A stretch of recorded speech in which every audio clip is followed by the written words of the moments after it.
Salut à tous, bienvenue dans cette nouvelle vidéo. Avant de plonger dans le sujet du jour, petit retour rapide sur ce qu'on a vu la semaine dernière. Pour ceux qui ont loupé l'épisode précédent, je me suis remis au sport sérieusement.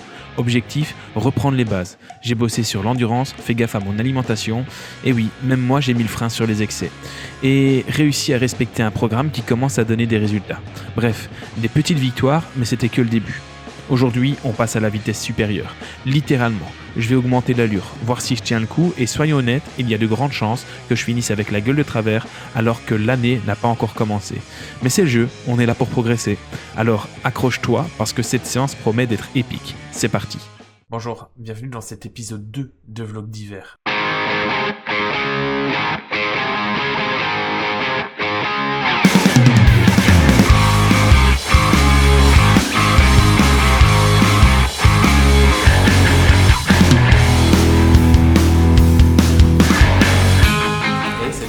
Bon, j'avais prévu aujourd'hui de faire du vélo taf, mais j'ai pas trouvé la motivation de venir à vélo à l'école, étant donné qu'il y a juste un vent de fou. Il y a 30-35 km/h de vent constant, donc je vous avoue que se lever à 5h50, pour ça c'est dur, donc je me suis vraiment levé à 5h50. J'ai travaillé sur autre chose, mais ça veut dire qu'en rentrant, on va faire du vélo sur home trainer. Ça va être la partie chiante. Le home trainer, c'est très difficile, surtout en zone 1, zone 2. Donc voilà, mais il faut y passer, on n'a pas le choix.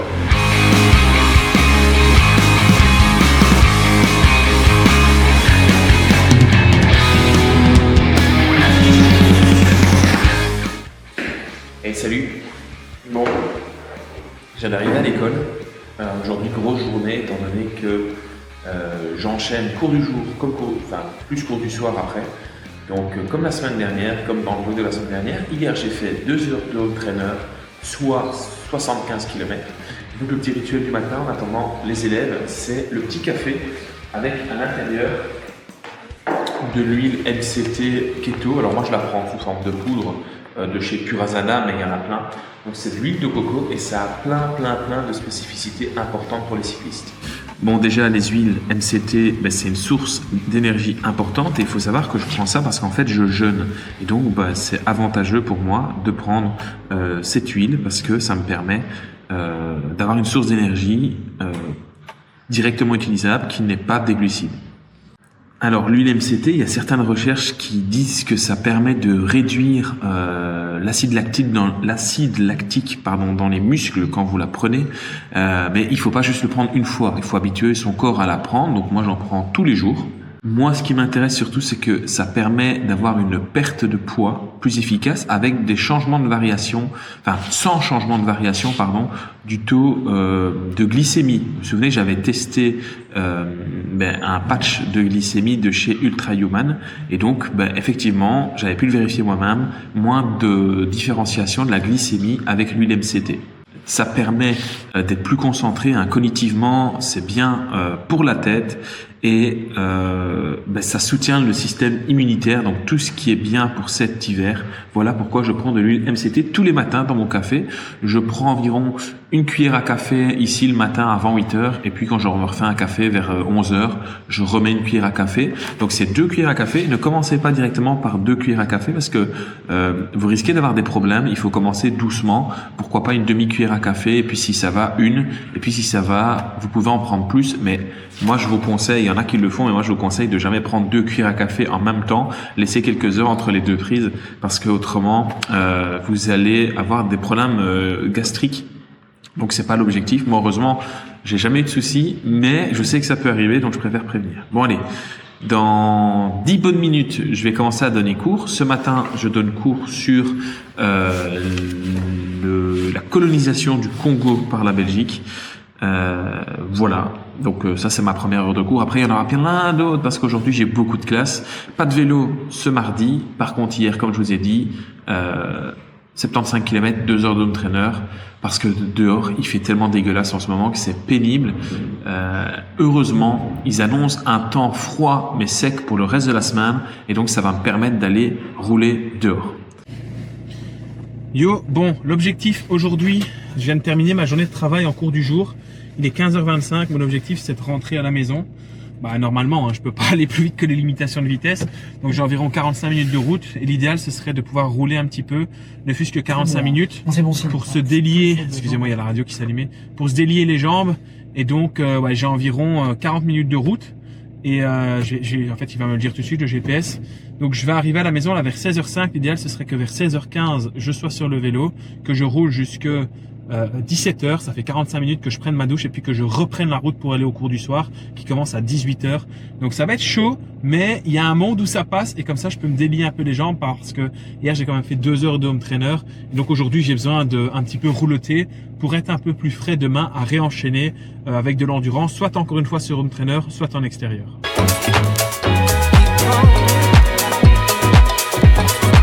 Bon, changement d'ambiance, il fait maintenant nuit, pourtant il n'est pas si tard que ça, hein. Il doit être 17h20.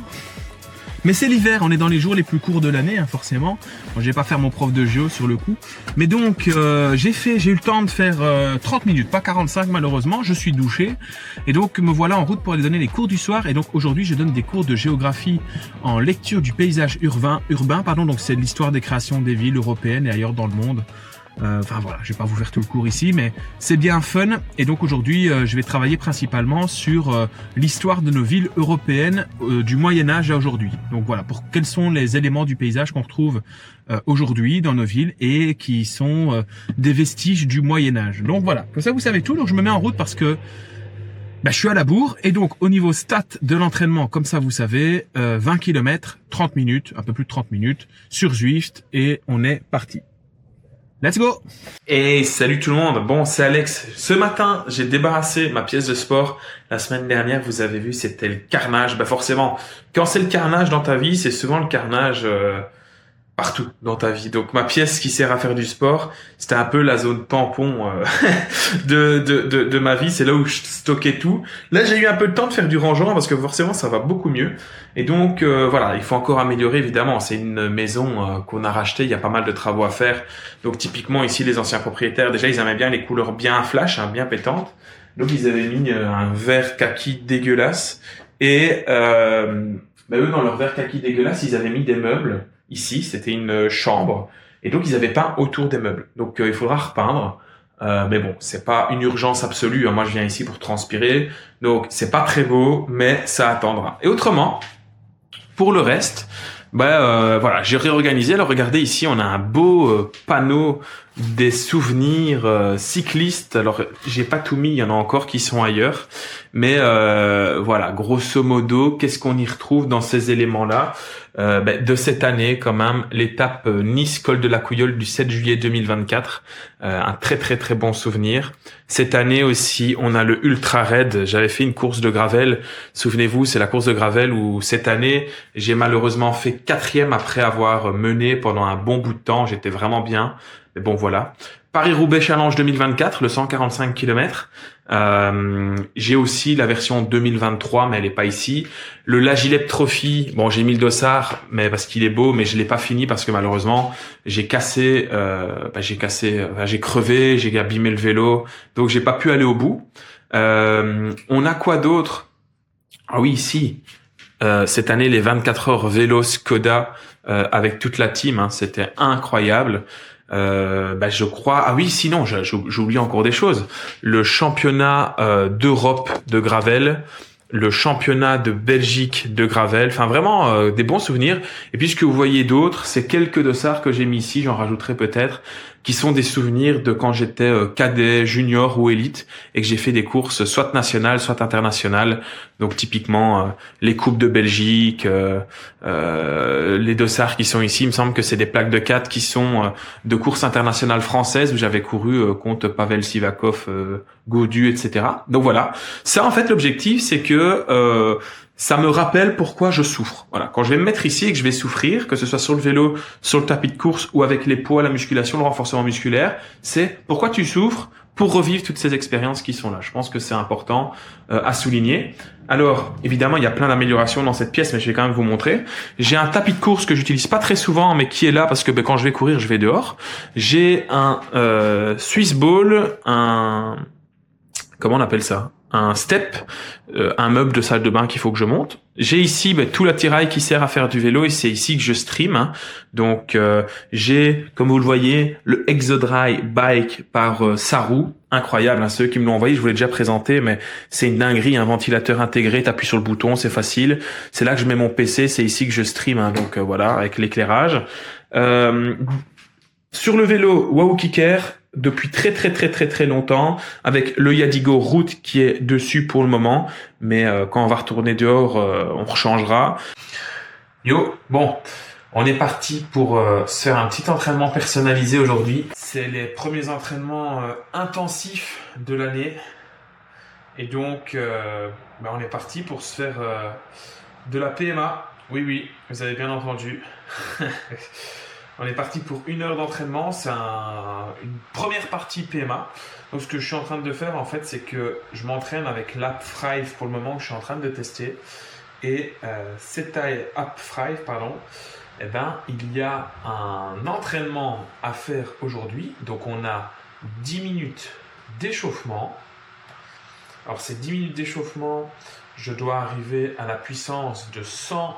Alors par contre mon PC qui est en train de s'allumer, c'est horrible. 172 watts. 172 watts avec entre 80 et 100 de cadence. Donc on va se mettre à une petite cadence de puissance, donc tour minute, on a dit 90, comme on dit en Belgique. Ensuite, on a 10 minutes à faire en zone modérée. Donc je crois que c'est de la zone 2, hein, clairement. Ouais, ça fait zone 2, c'est même un petit peu élevé, on va baisser un peu ça. Donc c'est à 185 watts. Bon allez, c'est parti, je suis sur le vélo, donc c'est parti pour 10 minutes d'échauffement. En fait en réalité ça va être 20 minutes d'échauffement parce qu'il y a 10 minutes où on va grimper tout doucement en watts. Et puis il y a 10 minutes à 180 watts. Donc ça va être fun. Et puis ensuite on va avoir 4 fois 10 secondes de sprint et 4 minutes 50 de récup. Et une fois que tout ça sera fait, on aura 10 fois 30 secondes à 420 watts et 30 secondes en récup. Et puis 10 minutes de récupération. Et ce sera tout. Donc on est parti pour 1 heure d'entraînement. Bon, je suis en train de m'échauffer. Je vais en profiter donc pour vous parler du calendrier de la saison 2025. Bah oui, on est déjà le 12 décembre. Donc il est temps de vraiment peaufiner le calendrier de l'année. Et donc, je suis en direct sur Twitch. Donc bonjour Twitch, si vous n'êtes pas sur Twitch, n'hésitez pas à venir me rejoindre. C'est le cycliste belge et donc je stream mes entraînements souvent sur Zwift, mais parfois aussi mes entraînements extérieurs sont streamés. Donc n'hésitez pas à venir me rejoindre. De toute façon, les liens sont dans la description. Et donc, au niveau du calendrier, ça va être assez simple. J'ai sélectionné 3 moments importants dans la saison. Le premier moment clé de la saison, c'est le début de saison. Donc ça va être entre février, donc mi-février et début mars. Mon objectif, c'est d'être en forme sur les premières compétitions et d'être performant sur la course Gravel UCI de Turnhout en Belgique. Ce sera le premier objectif de l'année. Et là donc on sera entre mi-février et mi-mars. Ensuite, le deuxième gros challenge de la saison, ça sera le 20 avril, le Grand Fond d'eau Belgique qui a lieu au lac de l'Odeur, donc à peu près à 25 km de chez moi. Donc je vais préparer ça. Donc dans les vlogs d'hiver, on va bientôt voir des sorties vélo où je vais m'amuser sur les lacs de l'Odeur. Hein. Alors on n'a pas le circuit encore, mais ce sera sans aucun doute dans les bosses les plus connus de la région là-bas, que je connais déjà pour la plupart. Et donc on va aller s'entraîner dans cette région-là. Et le troisième objectif, ce sera mi-août, et ça sera le championnat de Belgique amateur en EDH. Et ça sera à Bois-Seigneur-Isaac. Et pourquoi j'ai coché ça? Parce que le maillot de champion de Belgique, je veux le porter pendant 1 an. Même si ça va être dur, ça va être la guerre pour se qualifier. Enfin pour se qualifier, pour gagner. Et ensuite, Bois-Seigneur-Isaac, c'est à 3-4 km de mon lieu de travail actuel. Et en plus de ça, c'est un circuit que je connais assez bien parce que c'est le circuit sur lequel je m'entraînais quand j'étais junior. Je roulais dans une équipe dans ce coin-là. Et donc j'ai à cœur de performer. Donc ça, ce sont mes 3 objectifs principaux. Après ça viennent des objectifs importants, mais qui sont secondaires. Et donc ces objectifs secondaires, c'est tout bonnement Paris-Roubaix Challenge. Voilà, il y aura une vidéo à propos de Paris-Roubaix Challenge, on en reparlera. Ce sera début avril. Il y aura aussi les courses EDH de manière générale. Et il y aura la course de qualification au championnat du monde de Gravel à Valkenburg. Mais ce n'est pas un objectif principal, j'y vais vraiment pour le fun. Et donc voilà comment la saison va être rythmée. Et évidemment, vous pouvez suivre ma préparation grâce à ces vidéos vlogs d'hiver. Ouais, c'est parti. C'est maintenant qu'on souffre.